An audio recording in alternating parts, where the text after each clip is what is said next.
Hey Psych2Goers, welcome back to another video. Before we start, once again, we would like to thank you all for the support that you've given us. Psych2Go's mission is to make psychology and mental health more accessible to everyone, and you help us do that, so thank you. Now let's get into it. Do you always find yourself stressed out and overwhelmed? Not sure if you're falling into bad habits that hurt you and destroy your chances of finding lasting contentment? These habits tend to fly beneath our radars because we're unaware of the damage they do to our mental health, such as the increased risk of depression and anxiety. So, to help you take your power back and stop this negative cycle, we've made this video to help you recognize 6 habits that may destroy your emotional well-being. Number 1, suppressing your emotions, especially anger. Do you push away your feelings in hopes that they'd eventually go away?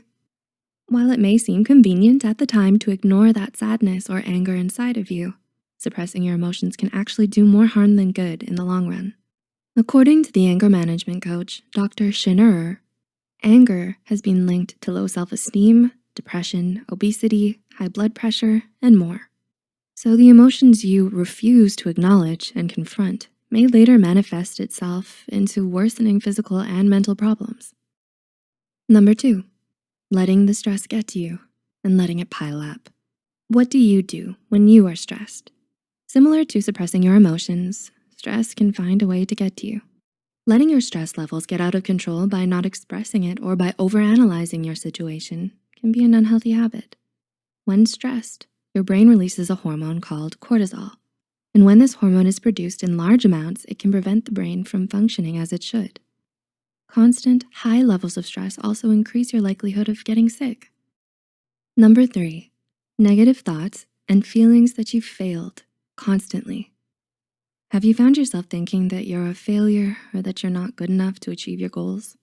Constantly having these negative thoughts plague your mind can become very harmful to your self-esteem and emotional well-being. You may find yourself unmotivated to set any goals or to attempt to complete any task because you've started to fear that you're not good enough. So it's important to recognize when you're having these negative thoughts and to consider talking to a mental health professional if it gets worse. Number 4, being on social media all the time.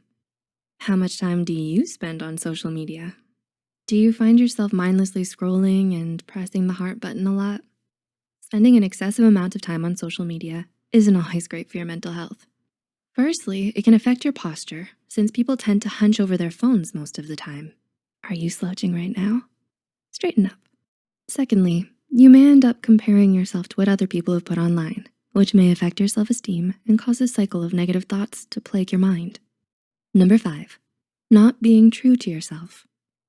Have you ever agreed to something you didn't want to, simply because you thought that's what your friends wanted you to do?